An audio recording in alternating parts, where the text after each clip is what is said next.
เม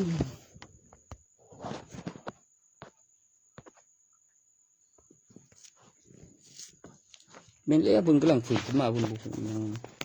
ระวังเด้อถ้ายากมันยุ่งเด้อเป็นไข่ขึ้นมาบ่มีมาเกณฑ์สอนนี่สปอนว่ามันดีอ่ะ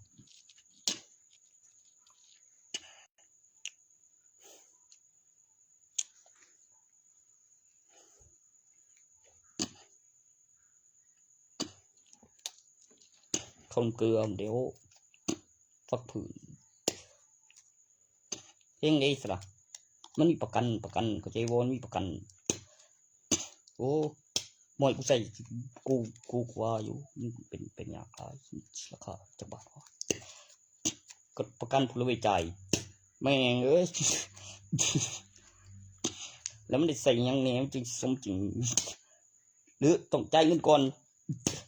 ไปซื้อของแม่หน้าบริเหตุขี้นี่เธอเก่งกูเลยโอ้เธอเก่งง้อก็จะเปิดงานนั่งงอนเห็นกันสองคนกับเสียมละใส่กลางไกลีไปละกับธนาคารทางสายบูธนาคารทางสายเทศบาลทั้งข้างทั้งหน้าหาเสียงนำใส่กลางตัวตีนกูได้บัดดีเอามาตกประมาณพูดหรือหอดขันติดไปว่าข้าเกลียวโอ้ยขันหาไรใจโดยรัฐบาลพีดีจริงๆเองโดนกู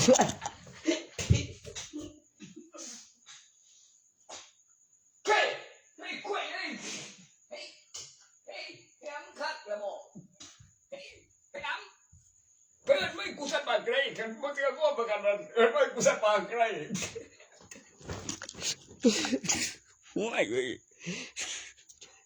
แม่งก็กลายเป็นยามีหลักฐานแบบกูคือว่าเขาตายพยานแต่ว่าหลักฐานทำหมอเขาตายพยานต่อจากมีพยานมีแท้แล้วมีหลักฐานมีพยานอีกตัวหนึ่งบางแง่มีแล้วนะพิบตามีได้กดบอลครบจริงแจ้งข้อหาได้มาแจ้งข้อก็ตำรวจบ่ให้เขาอย่าเป็นผลไหว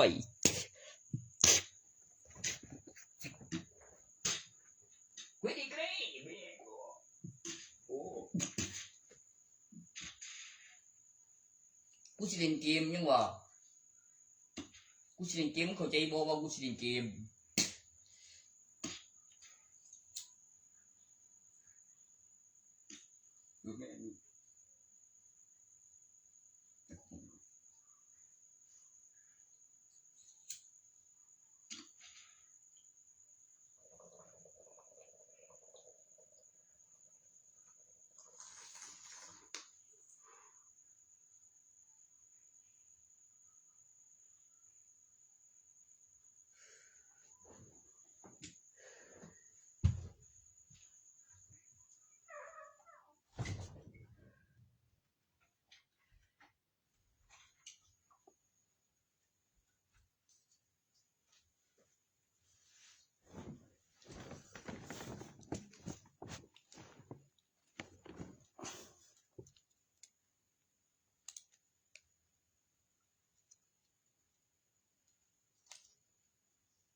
หรือเป็นหนีบ่พอใส่บ่วะก็จังกูก็บ่ได้เป็นหนีหรือมึงว่าเราเปลี่ยนชื่อบ่ไอ้ต่ำนั่นบ่ได้เปลี่ยนชื่อหน้า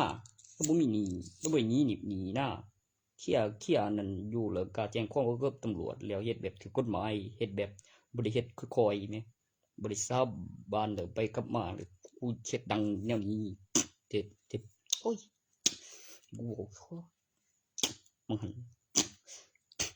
กูเครียดแต่ว่าแม่ก็มาเข้มเทนอโอ้ย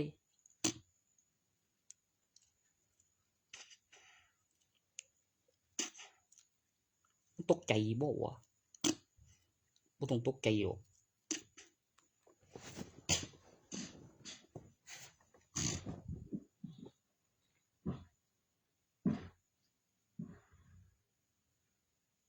ดู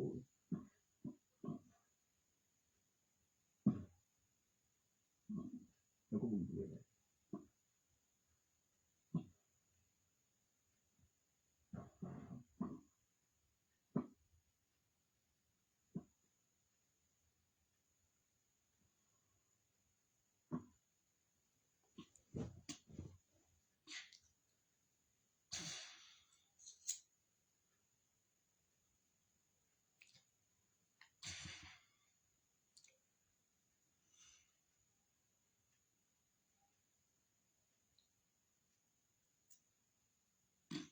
แม่งเรียบร้อย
กูย่านเลย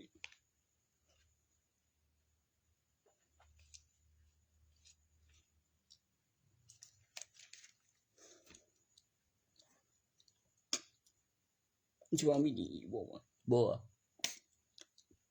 มันนอนส่งเหรียญกูบอกไปยีกระโดก็มีคนรับซื้อก็มีทุนแล้วมีของแล้วก็มีคำอธิบายการลงทุนแล้วมีของมาเองพระเจ้าทุกตีนกูเลยบัดนี้ยังมันก็สิบอกคักโกเทโรผมไว้มึงคักโกเลยที่สั่นกูเป็นใบบ่วะกูจะสิบอกคักโกได้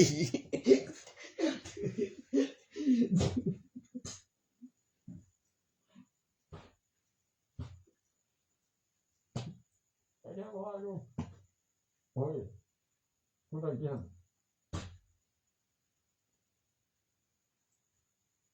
ข้าโทษแล้ว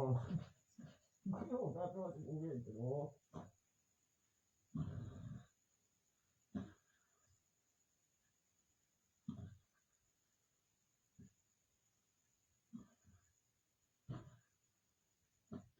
แล้วรวยมีหลายเจนี่ก็ดีบ่มีแท้กูดีแต่ตอนถัดไปมันหลายมากประตูบ่ได้โกหกบ่เล่นดีโอเก่งแฮงมีเมียหลายคนอยู่คนละบ้านทุกทียังวะทุกทียังวะบุกยกทุกทีนั่นโอ้มันถูกรอแฮงนะมีอะไรก็ไม่ดีโอ้ไม่เว้ยแม่งวะคือจะไปได้อยู่นี่มัวมาไว้เบิ่งมัวไว้โอ้ โอ้เก่งนอกครับไม่เก่งเงินอยู่แล้ว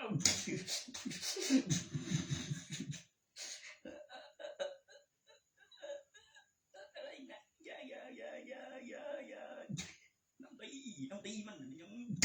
ไม่มึงกูสู้ได้ปูแม่เอ้ยเนี่ยอะไรกูบ่บ่ยิง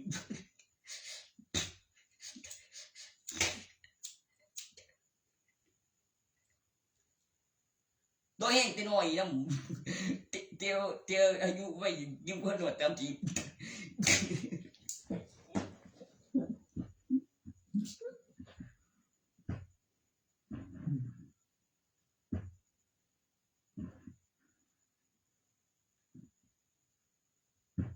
ว้ายนี่ก็ อะไรอ่ะ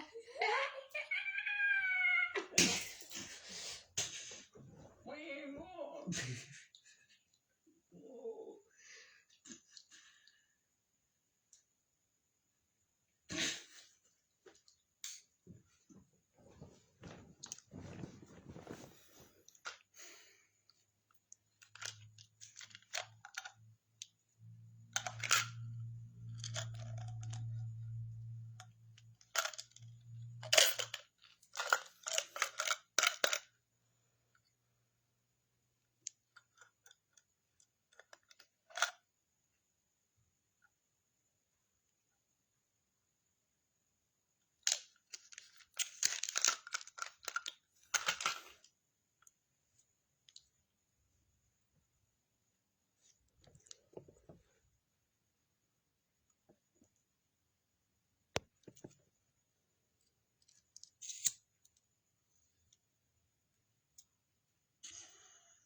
อนที่อะไรก็ตัวหอตัวอธิบายถึงเพจตัวใหม่ล่าสุด 1428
ได้แล้ว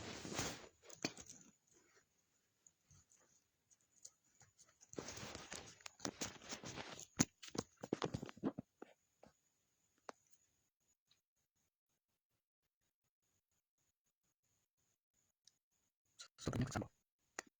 มีบัตรนักศึกษาสถานศึกษาเลย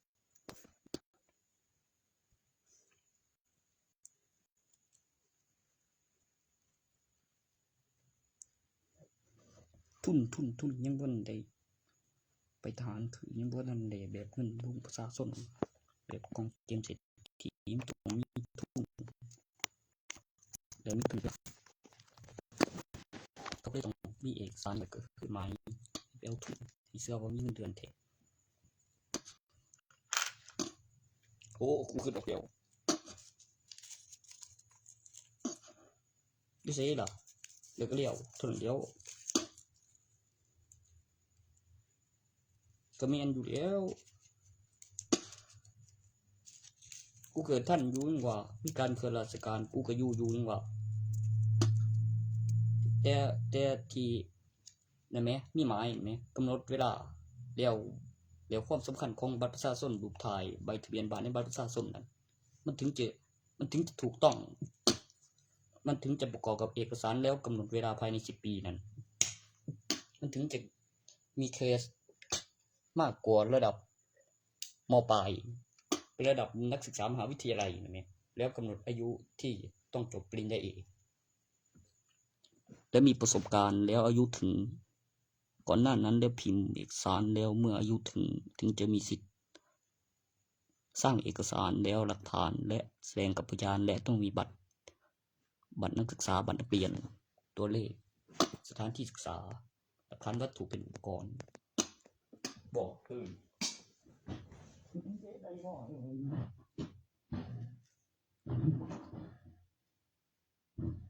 แล้วก็บ่ดู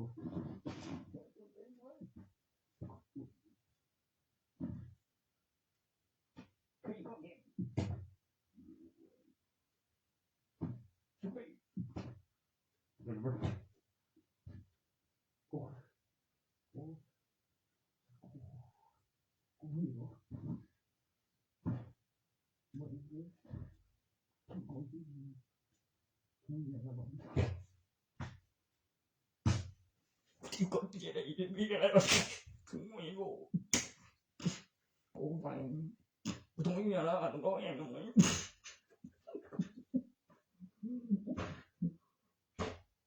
โอเคกูเรียนคือจะมาเลยตรงนี้อะไร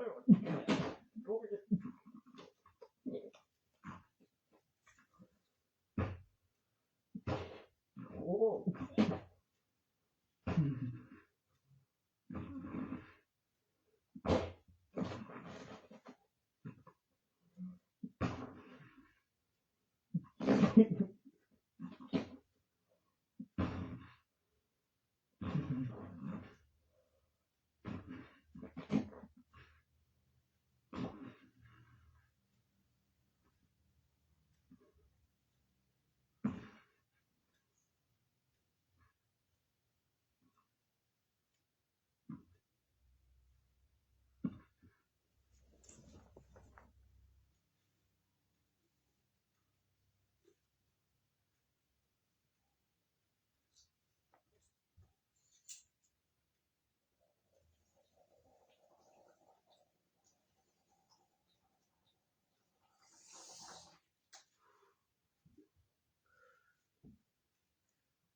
ผมต้องเช็คด้วยว่ามีสิ่งเริ่มจะดีขึ้น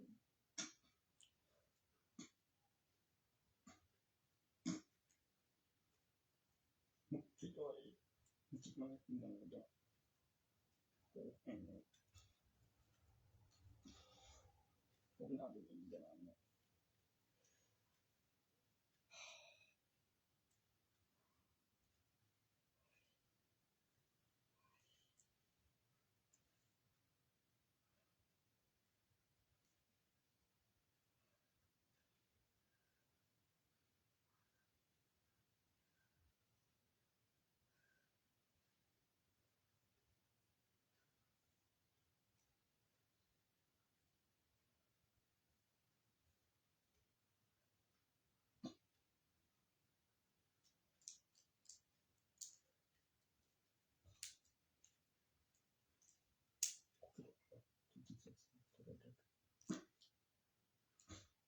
เป็นบริษัทพิเศษที่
ถึงตัวประเทศเสีย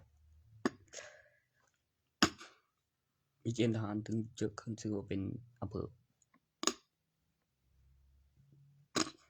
การประชุมเสร็จเสียระดับมหาวิทยาลัยและปริญญาเอกด็อกเตอร์ก็ทำงานต่อผมก็บายตอนที่ประชุมที่สหรัฐเสร็จไปเด้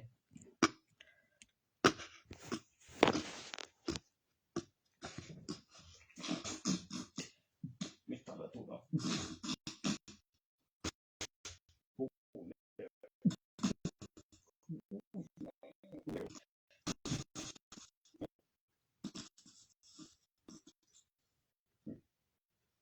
มีอะไรอยู่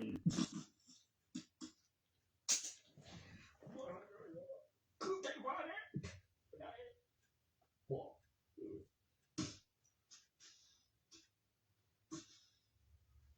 ร้อยแล้ว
วรรษกับนับ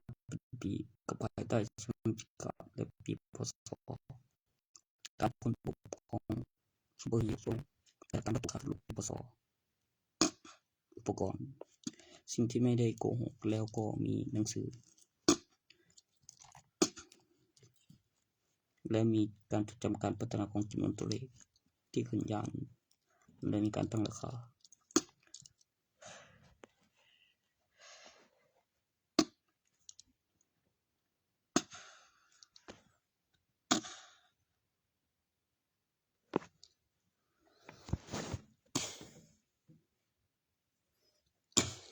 แม่นบ่ประธานวัตถุเด้กับปีศตวรรษที่คือระบบอุปกรณ์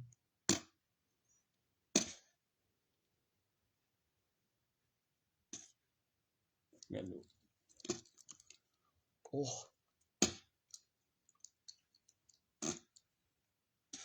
มึงชนะด้วยแม่ง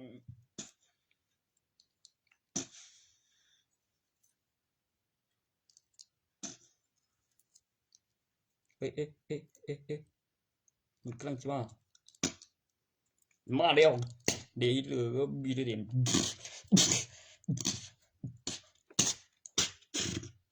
โอ้แม่โอ้ลังจะบอกเพิ่น2ต้นพอดี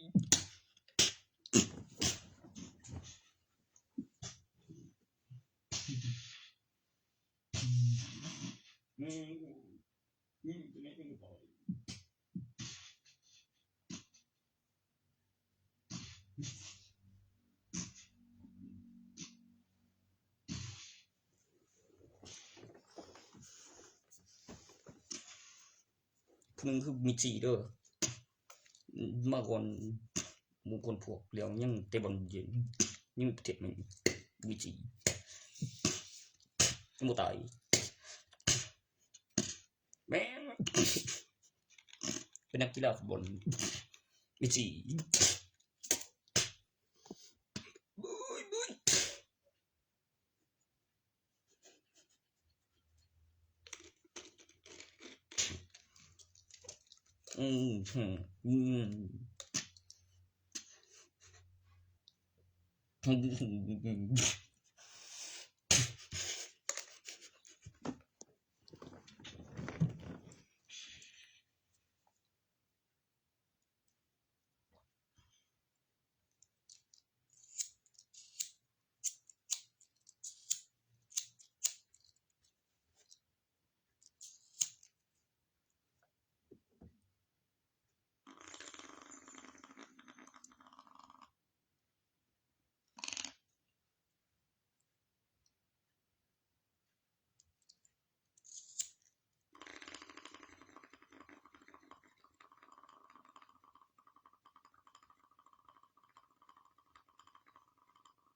คนจะมีความรู้สึกดีขึ้นหรือยังก็ครับรัฐบาล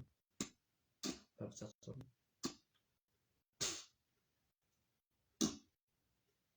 ปีศตวรรษและปีพศคืออุปกรณ์ การผลิตอย่างมั่นคงในปีถัดไปและการคำนวณว่ามีจริงอุปกรณ์การถ่ายทอดสดเวลาในกล้องวงจรหลักฐานวัตถุข่าวล่าสุดพายุสลาตันต่อสาบ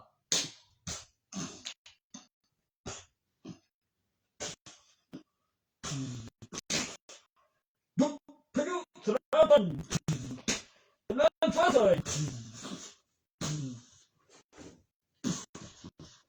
เดี๋ยวเล่นตัวแล้วไม่ใช่ก็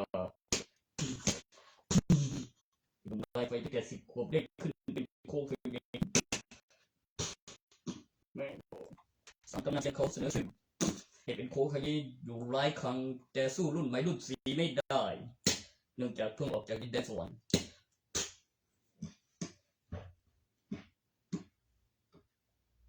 ฝ่าสาย ตัวที่ป้องกันข่าวร้ายป้องกันภัยพิบัติเกี่ยวกับหลักฐานวัตถุขบวนท่าสารอินเทอร์เน็ตเป็นขบวนท่าสารอินเครื่องหมายค่าขึ้นรูปแบบแล้ววัตถุในสูญสลายอุปกรณ์ต่อสาวยาวขึ้นปีศตวรรษหลักฐานวัตถุข้อมูลพิสูจน์ป้องกันข่าวร้ายป้องกันภัยพิบัติที่เป็นอันตรายทางธรรมชาติก็ด้วยอุปกรณ์ต่อสาวไกด์ข่าวสถานการณ์แต่ปกติแล้วสิ่งข้อมูลพริบตาเครื่องหมายในโลหะค่าขึ้นรูปสิ่งที่มีการตอบสนองต่อประโยคภาษา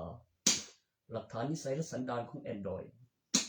เพื่อมีการตอบสนองโปรแกรมการทำงานและป้องกันข่าวร้ายป้องกันภัยพิบัติที่เป็นอันตราย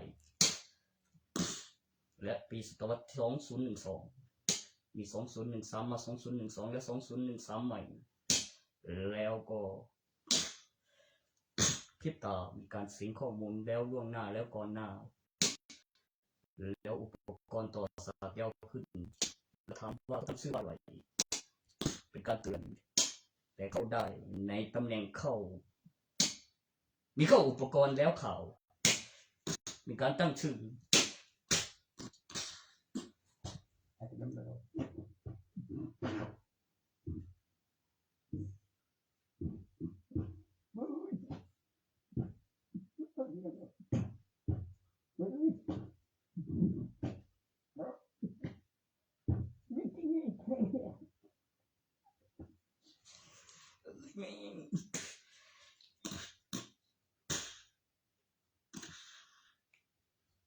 คุณคำนวณเป็นหลักการทางวิทยาศาสตร์ที่อุปกรณ์ต่อสายยาวขึ้นแล้วมีแผ่นแล้วมีปีพศปีศตวรรษที่ต่างกันคือตัวเลขกับการจดจำการพัฒนาภายใต้สัญบริการแล้วขึ้นระบบในอุปกรณ์เช่นเครื่องคิดเลขและไม่ได้โกหกในการคำนวณของเครื่องคิดเลข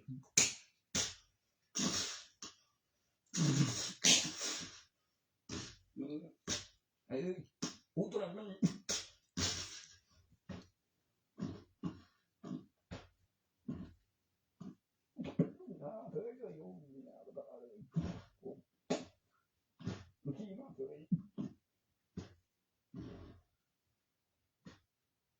เป็นว่าถ่ายอยู่ถึงประสบการณ์ถึงหูเรียวก็เป็นยังดีบ่ว่ารุ่นพวกนั้นโตไม่ดูแล้วโทษกันบอกปฏิมึงเลย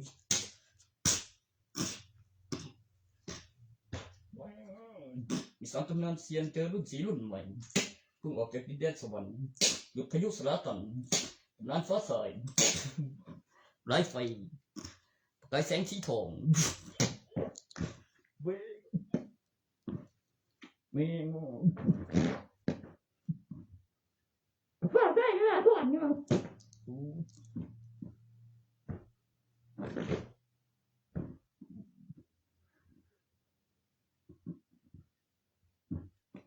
เฮ้ยได้จริงเหรอได้จริงติดสมบูรณ์ทำว่าเขาตั้งชื่อประโยคอย่างต่อสาบเฉยเลยไงมึงก็ไม่มีอะไรก็ตีนนะมึงเฮ้ยก็ไม่รู้มึงไปลุกตราตันจังหวัดว่าตาย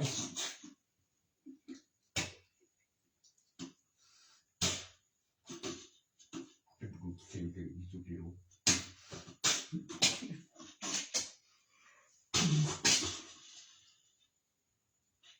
แข็งแกร่งที่สุดในโลกแข็งแกร่งที่สุดในโลกนินจาหรือวิชานินจายุทธยุทธศาสตร์ตั้งยุทธภัยพิบัติที่เป็นอันตรายทางธรรมศาสตร์นอกเหนือจากหลักการทางธรรมชาติแล้วคำอธิบายของกฎหมายและบาปและบุญแล้วเครื่องหมายและค่าขึ้นรูปและศิลปะแล้วอุปกรณ์ต่อศาสตร์แล้วยาวขึ้นเป็นวิดีโอแล้วเนื่องจากการคำนวณว่ามีอยู่จริงแล้วสถานการณ์ที่แต่ปกติในข้อมูลสิ่งที่เปิดดูได้ก่อนในปฏิทินก็มาสิคนนี้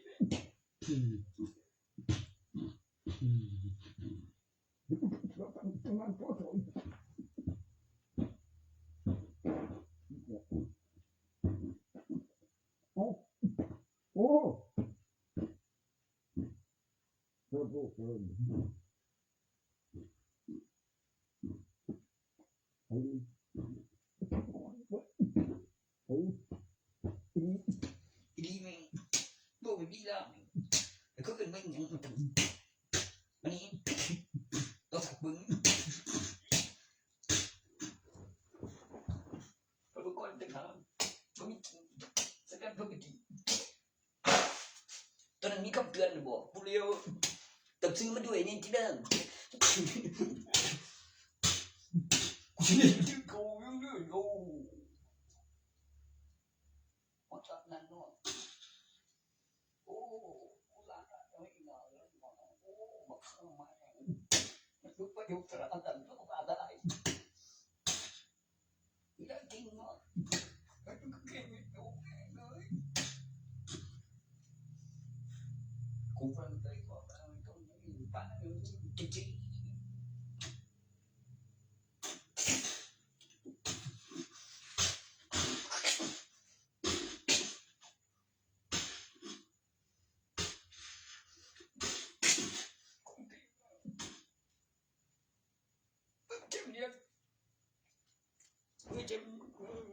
จะดีใส่ตึกกำลังมันไม่จะคงดีที่ต้องมันทิ้งไประดับน้ำมีการปลุกเสกการตั้งราคาแล้วไม่ขอจะเปลี่ยนตัวจากตำนานคือจะเปลี่ยนโอ้ยตำนานคือจะเปลี่ยนแม่โอ้ตัวจากตำนานคือเสียงเปลี่ยนดีระดับแชมเปี้ยนมันมาแล้ว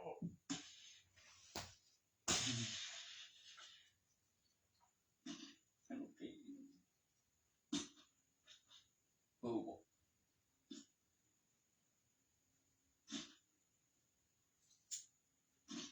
มันต้องแบบรู้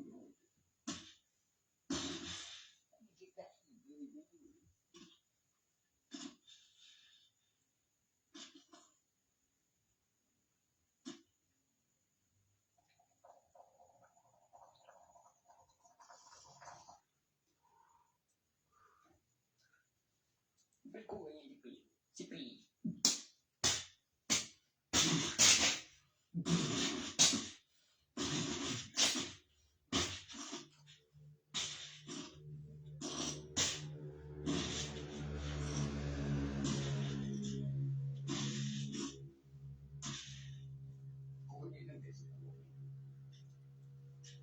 เป็นอย่างเกินมี3ตำนานเสียงมันมียุนซีนใหม่ถ้าอยู่ถึงประสบการณ์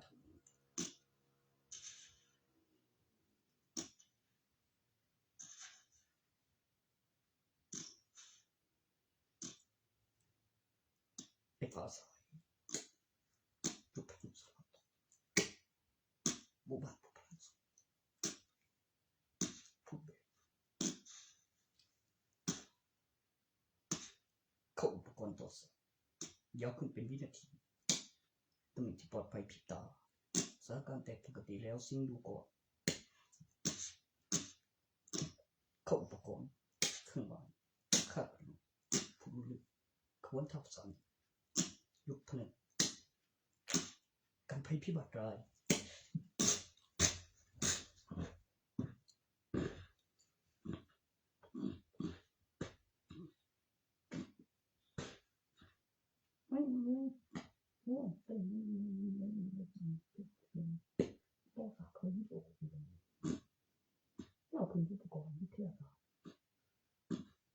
เชื่อมต่อด้วยเครื่องหมาย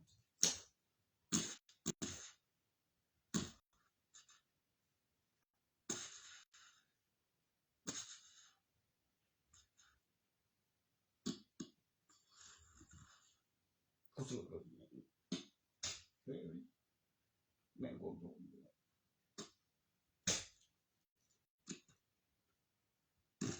โอ้แม่งนะมันเล่นได้ยังไงวะ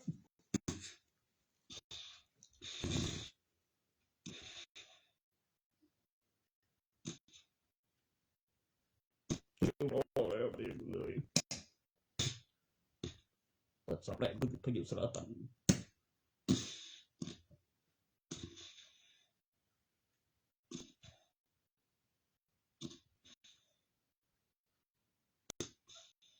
การพัฒนาของรุ่น5และรุ่น4ที่ต่างกันกับป้องกันข่าวร้ายกับการคำนวณพบเสื้อสิ่งที่ใช้วัตถุค่าคลูการเชื่อมต่อหลักฐานอุปกรณ์ยาวขึ้นเป็นวินาทีเป็นวิดีโอเป็นอุปกรณ์ป้องกันข่าวร้ายสถานการณ์แต่ปกติแล้วที่มีดูก่อนในปฏิทินในข้อมูลซิงค์แอปพลิเคชันสิ่งที่บอกไว้เลือกไว้ร่องรอยเครื่องหมายค่าขึ้นรูปอุปกรณ์เวทวิถีวิสาขบวนท่าประสานอินเทอร์เน็ตเป็นขบวนท่าประสานอิน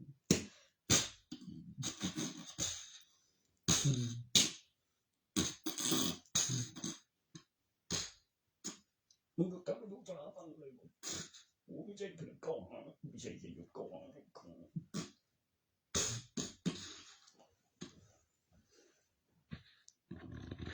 ป้องกันข่าวร้ายถึงระดับโลกบ่ทาดอกมันเตือนขึ้นมาแล้วมันซื้อหยังล่ะใช้เว้าแบบแป๊บถอดใส่ดูเลยสิย่านบ่พูนเขามีไปหยังสั่นเขามีไปต่อสากแบบอัลบั้มแล้วก็แฟ้มข้อมูลแล้วมีบันทึกเข้าไปหลังจากมีการคำนวณแล้วมีคำเตือนก็แต่กูสิถามไปหยังโอ้ยขึ้นทุกเครื่องได้แบบสนามบินตั้งซื้อมานำเนี่ยนี่ต่อสากสการปกติเปิดองค์กรก็ได้นี่ไปที่แอปพลิเคชันจริง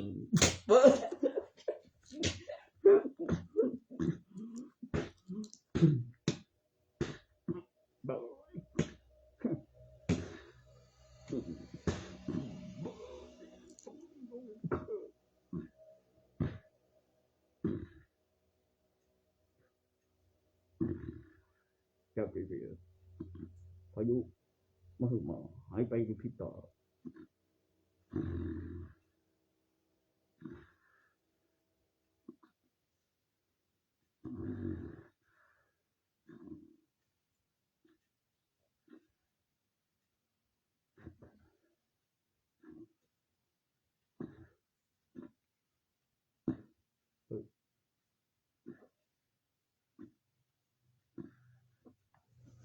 จับสระ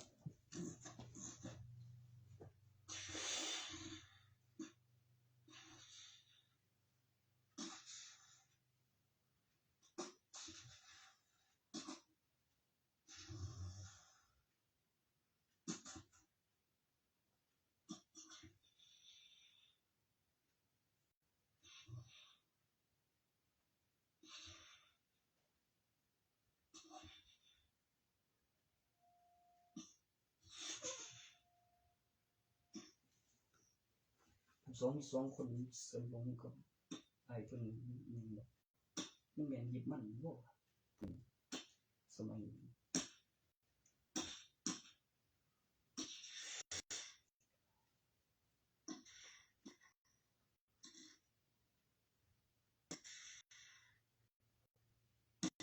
บ่เทพเจ้าอากินะ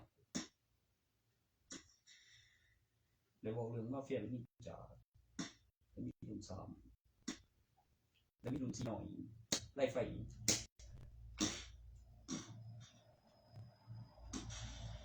สำคัญรออยู่กับประสบการณ์ตนกับสามตนาเสียน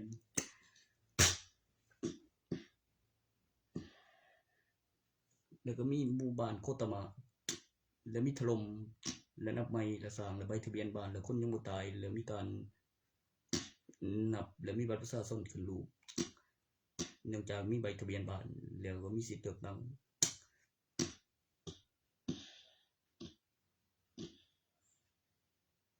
So to you do some oh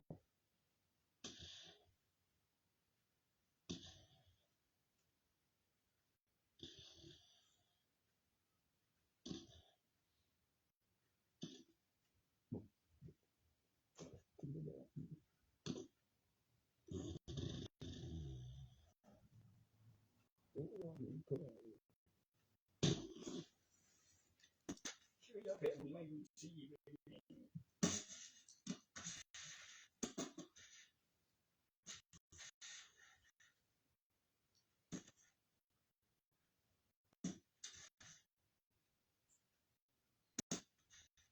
มันก็มากับรุ่นนึงรุ่นเก่าแก่แล้วก็ต่อ5แล้ว6แล้วจังซี่เนี่ยมีทุกปีเทโอรุ่น6ลูกอีกโอ้ยโอ้รุ่น5นี่เมียมันกูคอยไปดิตัวตีน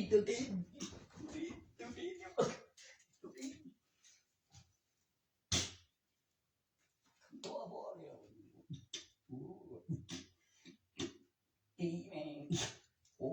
เป็นลูกมันอีกเป็นลูกมันอีก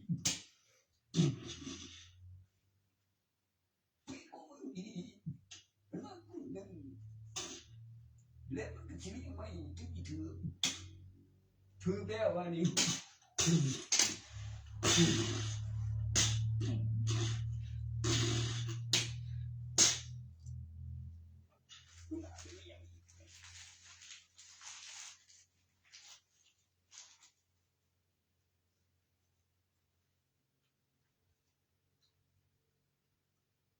กูเนี่ยเป็นสุดใจโคกนี้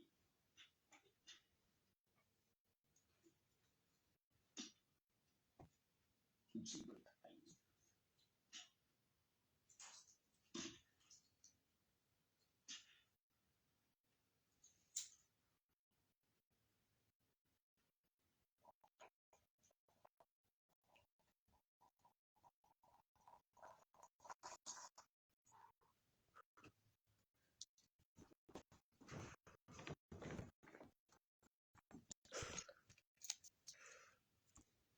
ความมหัศจรรย์ของศิลปะคือรูปแบบของมนุษย์ในโลหะเหล็กดูด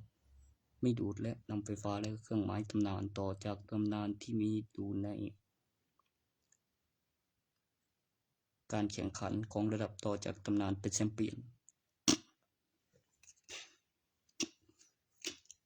ระดับแชมเปี้ยน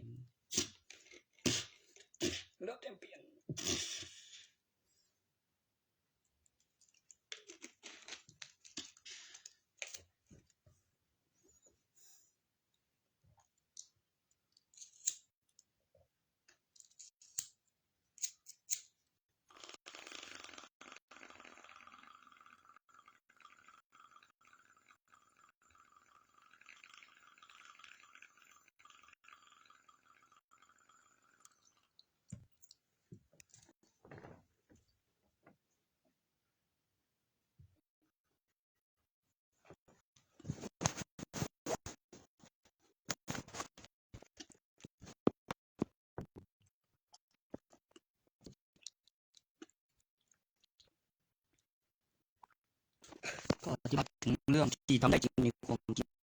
ด้วยนั่นแหละก็มีการเตือนจากสังคมก่อนตั้งชื่อมาด้วยพูดถึงเรื่องเล่นเกมแล้วใจเย็นคุณเขียนแบบตาทันใจเนี่ยมันต้องสิ่งแอปพลิเคชันแล้วดูในปฏิทินได้ล่วงหน้าสถานการณ์แต่ปกติมันจะเป็นข่าวมันจะเข้า202แล้วก่อนหน้าแล้วเปิดดูล่วงหน้า